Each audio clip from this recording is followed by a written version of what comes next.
When Radio Shack introduced the Tandy 2000 in September 1983, it was one of the most advanced and powerful personal computers of its time. Bill Gates chose it as his preferred system to demonstrate the first version of Microsoft Windows. Unfortunately, despite its many advantages over the IBM PC, the Tandy 2000 failed in the marketplace because it could not run most software written for the IBM PC. So when Radio Shack introduced the Tandy 3000 computer in November 1985, they were determined not to make the same mistake.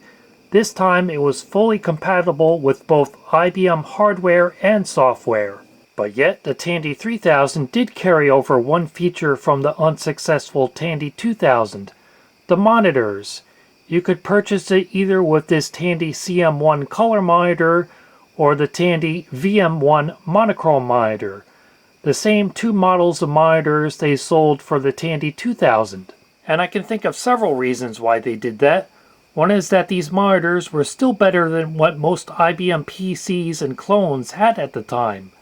With a resolution of 640 by 400, that was twice the vertical resolution of CGA, plus it provided an upgrade path for existing Tandy 2000 owners, who spent up to $799 for that CM1 color monitor. Yikes! So allowing them to keep using the same monitor helped make them feel that their investment wasn't wasted.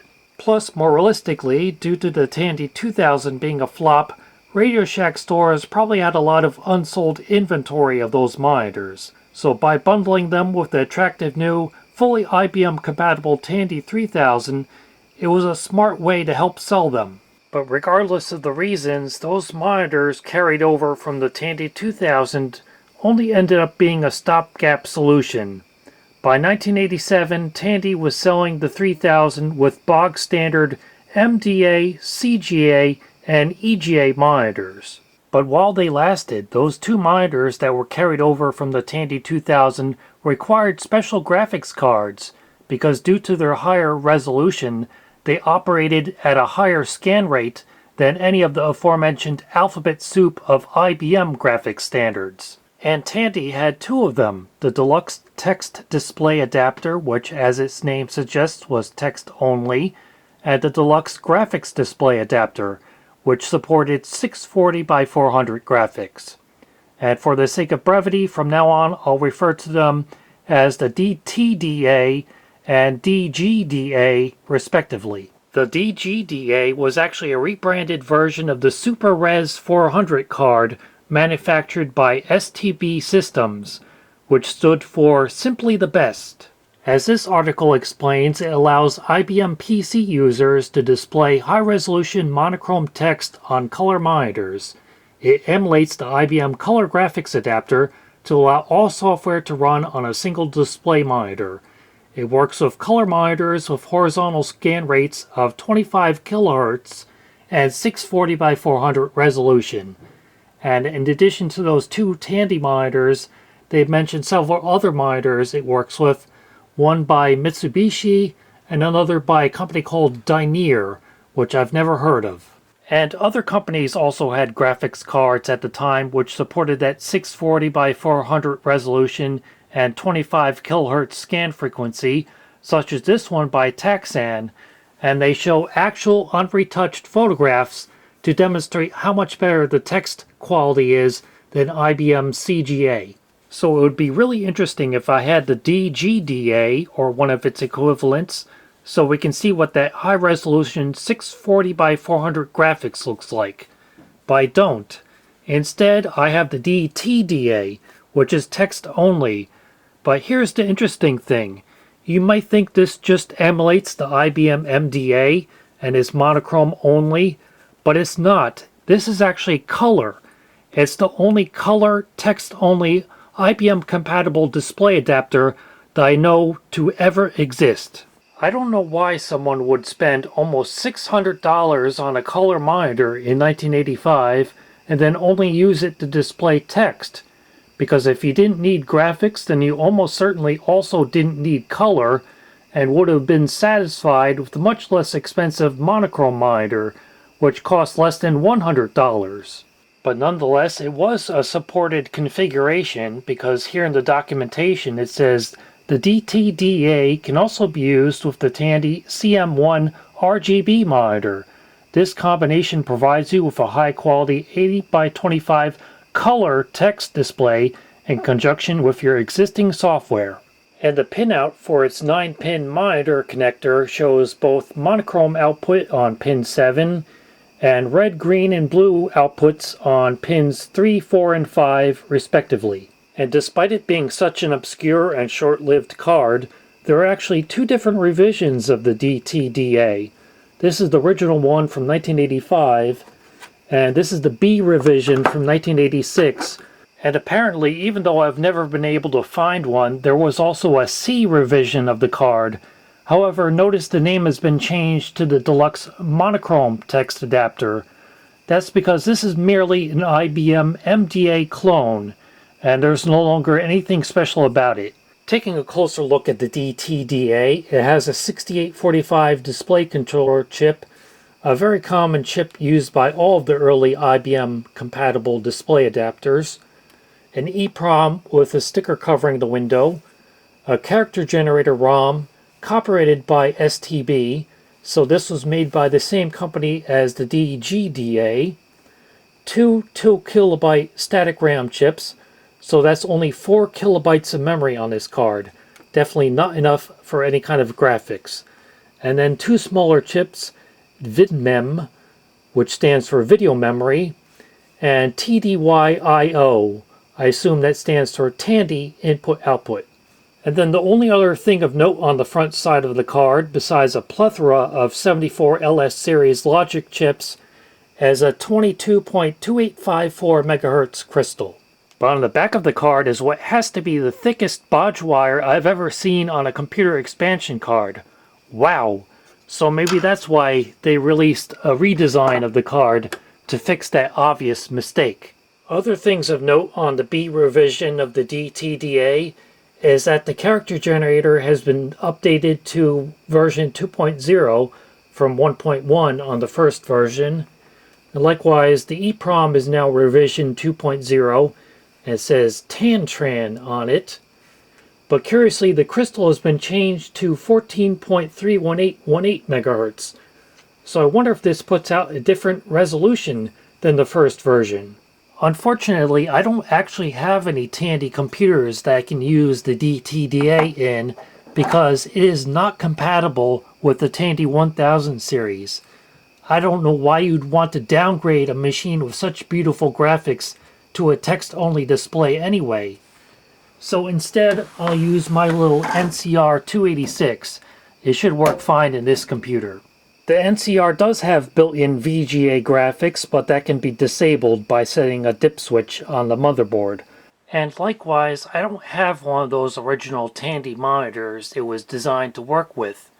As of making this video, there is a Tandy CM1 monitor advertised on the Portland Craigslist for $100, but the seller says they don't get anything on the screen when they turn it on, so it's probably not working correctly, and more importantly, it's about 2,400 miles away from here. But I do have this Mitsubishi DiamondScan monitor which will work with the DTDA. It's very similar to the one mentioned in that article I showed earlier. It's model number AUM1381A from 1988, and it has a composite video input, an analog RGB input, and a digital RGB input, and it works with everything from CGA up to 800 by 600 Super VGA. First, I connected it to the computer's built-in VGA output, and there it is displaying 800 by 600 Super VGA graphics, and looking very good. The flicker you're seeing on camera is not visible in real life. And there's a sample of how VGA text mode looks, so we'll be able to compare this to how it looks using the DTDA card. Now I'll set switch 1 to off to disable the onboard VGA. There it is, and strangely in this case, down is on and up is off. The documentation for the DTDA also says to set your system configuration to monochrome, and on this motherboard there's a jumper for that. That jumper is a bit hard to get to with the drives installed, but with the help of some needle nose pliers, I can reach in there and change the jumper to monochrome. And now finally I can install the DTDA card. In the upper slot, it'll just clear these extra tall SIM modules. There you can see just how tight that clearance is. With more normal height SIMs, it wouldn't be a problem, but these are actually the only ones I can get to work in this system. Now I have a straight through 9-pin to 9-pin cable going from the card to the monitor's TTL input, and I'll switch it from analog to TTL. I think I can leave these other switches in the same position as I was using for VGA. Okay, probably for the first time ever on video, we get to see the output of the DTDA. I did have to flip the switch on the back of the monitor from overscan, which goes way off the edges of the screen, to underscan, which is a little bit narrow, even with the horizontal width control as far as it'll go, but at least now it fits properly on the screen. It looks very similar to VGA, even though this came out first. Remember, this is 1985, while VGA didn't come out until 1987 with the IBM PS2. So let's boot up into DOS. And of course DOS itself is just monochrome, but the most basic thing we can do to prove that this is putting out a color signal is to write a little basic program which goes through all 16 colors, which are 0 to 15, and then just print something on the screen in each color. And hey, look at that, it definitely is putting out a color signal. But you notice the blue color is underlined. That's actually the way that the MDA card does to generate underlined text. You tell it to display blue text, and then it shows up as underlined. But since this is a mismatch, basically, of monochrome and color, it is underlining the blue color. So you get both blue and underlined. And back at the DOS prompt, the way you can tell DOS is absolutely convinced this is a monochrome card, even though you saw with your own eyes it's putting out a color signal, is if you type mode CO80 for color 80 column text, it says function not supported on this computer. Same thing with mode CO40. It doesn't work, but if you type mode mono, that works fine. In fact, 40 column mode does not work at all. If I just type mode 40 by itself, the width did not change. We're still in 80 column mode. So this is a strictly 80 column only display. It does not support 40 column text. But despite what DOS itself thinks, some programs do generate a color display on it, such as HotDir, which produces a nice beautiful color directory listing, one of my favorite DOS utilities. That's obviously in color. Same thing with List, nice beautiful color display. But many other DOS programs will default to monochrome on this card, such as Microsoft Diagnostics. This should be in color, but you're only seeing it in monochrome. However, I can change that into color, and now it is showing up in color, despite claiming that we have a monochrome display with a TTL monochrome monitor. So it's contradicting itself there. And same thing with Check It. That also starts up in monochrome. But we can go here and change it to color, and look at that, it's in color. However, if I go to that same video test I showed on the VGA card, whereas that was in color on VGA, this only shows up in monochrome, because again, it's convinced we have a monochrome card. But unfortunately, while Check It and some other programs can be switched into color, many others cannot, such as Microsoft's own editor here. This is only showing up in monochrome. In fact, if we go into the colors here, we don't even get any colors. And Edit does have an option to force it to monochrome /B forces monochrome mode, but there's no option to force it into color. Same thing with ScanDisk.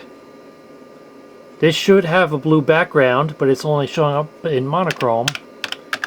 And again, ScanDisk does have an option to force monochrome / mono, but there's no option to force color. But one program that does is anything from the PC Tools family. If we look at the options for that, /video will tell us what the options are. And let's see, we can choose, run program in color even if color monitor is not detected by specifying /in. So if I do SI/IN, it shows up in color. But if I just do SI by itself, without the option, we only get monochrome. And again, notice that the text that should be underlined, because it's convinced we have an MDA card, is actually showing up as blue and underlined on this display. And some other programs produce unexpected results, such as Stupendos, which is showing up as flashing for some reason. It is in color, but it's flashing. So I don't know what's going on with that. Let's see. Do we have color options? Video and sound. Okay, changing to the monochrome did get it to stop flashing. Now, can we change it back to color? Yes, okay, now we got it to stop flashing. Can we do 50 lines? No, that's not supported. So, I don't know why it was flashing before, but at least now it looks fine. As for what happens when you try to run a program that requires graphics, especially games, some will politely tell you that you lack the necessary hardware, such as, sorry, this game requires the color graphics adapter, or requires VGA, while others will strangely act as if they're going to work, such as this one. It's asking, are you using a color monitor? I'll say yes. And you can see the text of the game, but when I start the game, it doesn't show any of the graphics. Though, if you listen, you can hear the game is actually running. It's making noises, and presumably it's reacting to what I'm pressing on the keyboard, but we're not getting any graphics on the screen because this computer isn't capable of it. But unfortunately, many games and other programs that require graphics will simply lock up the system and do nothing, so you'll need to reboot. So you may think that means playing games is totally out of the question, except maybe for text adventures. But actually there were quite a few games which did not require any graphics, such as this collection in the 1992 Software Labs shareware catalog. They call it Mono Arcade Games, and they describe it as 7 arcade games that work with color or monochrome monitors with or without a graphics card. And here's a similar shareware compilation from 1989. They call it Graphicless Games, a collection of games that don't require color or graphics, will work on any system. Here's a version of Pac-Man which unfortunately runs way too fast on this 286, even if the CPU speed set to slow in the BIOS setup, so it would really be better suited to the original IBM PC.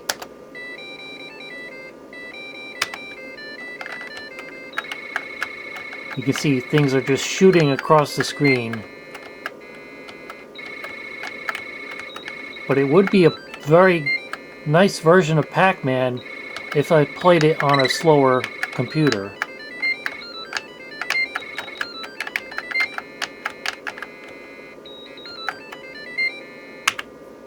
And here's a game inspired by Space Invaders and Galaxian called Viper, which does play at the correct speed on this system.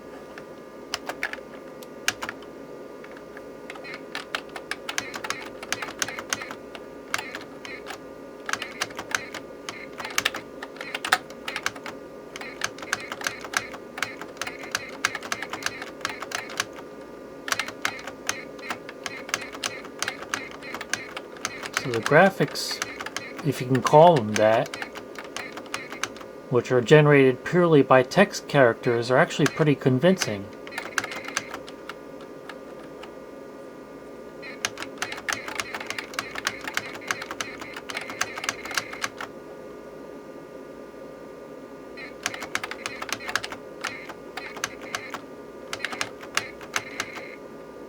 And many maze and puzzle games are ideally suited for text mode, such as Tetris, or in this case a knockoff of it called Niet. So it plays just as you would expect, and clearly does not require graphics.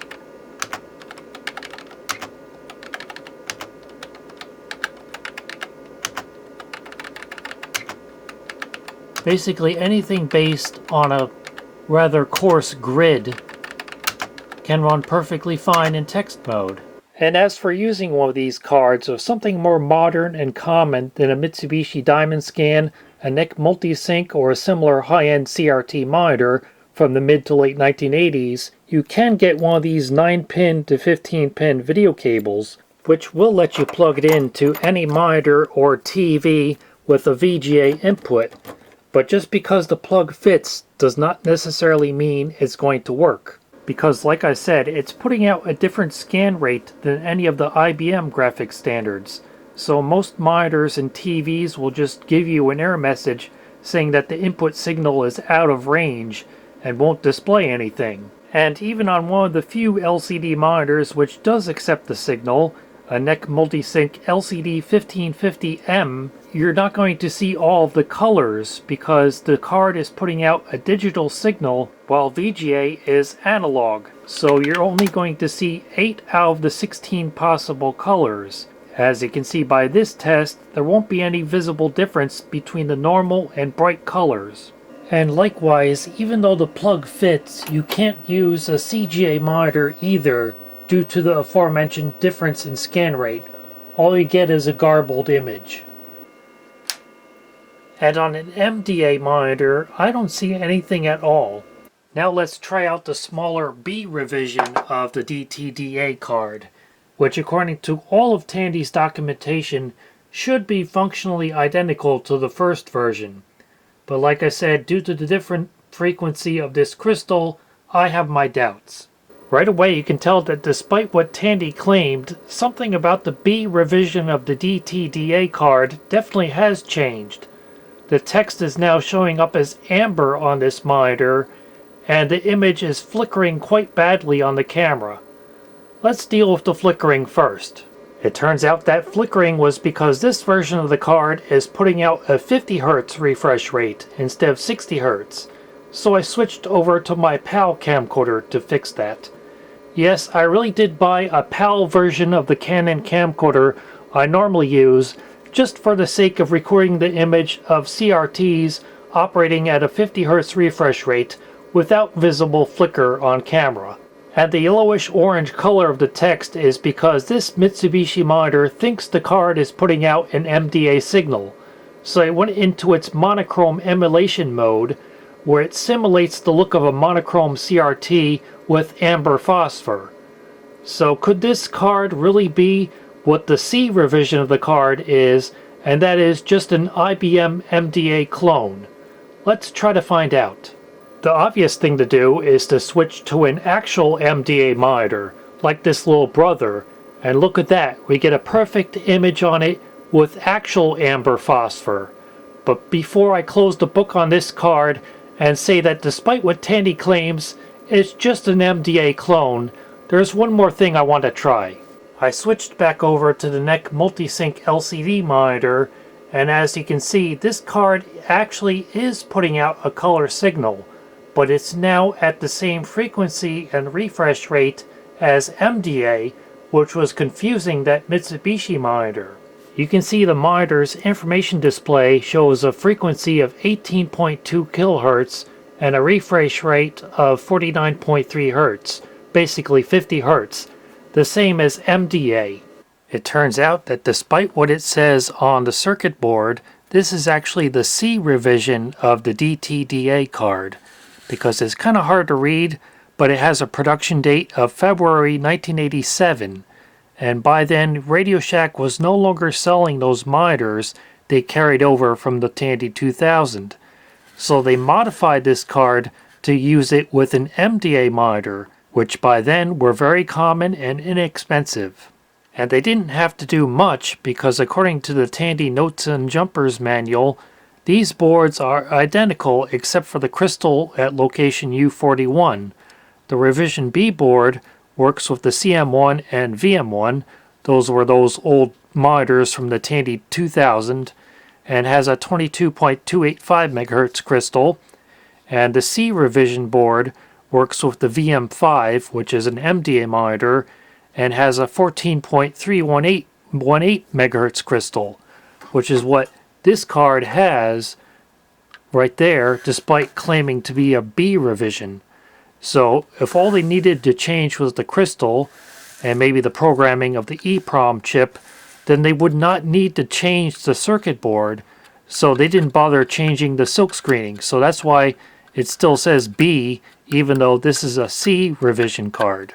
So I initially thought it was an oversight that despite Tandy changing the name of the C revision to the Deluxe Monochrome Text Adapter and saying it emulates an IBM Monochrome Text Display Adapter, they still show the pinout as having red, green, and blue outputs, and they list it as having an 80 by 25 color text mode. That's actually correct. It still does have an RGB color output. It's just no longer intended to be used. So what a weird and quirky card the Tandy Deluxe Text Display Adapter is. This original version puts out VGA quality text, but is not compatible with VGA monitors. Then the updated version was modified to work with MDA monitors, but has a hidden color output capability that none of those monitors were able to take advantage of. They were only on the market for a short time because they were really only intended to be a stopgap product, and as far as I know, these are the only color text-only display adapters for IBM compatible computers to ever exist. So I'm really glad that for the first time ever on video, I've been able to take a close look at these cards and demonstrate their capabilities, even though you probably have no reason to ever own or use one of these cards.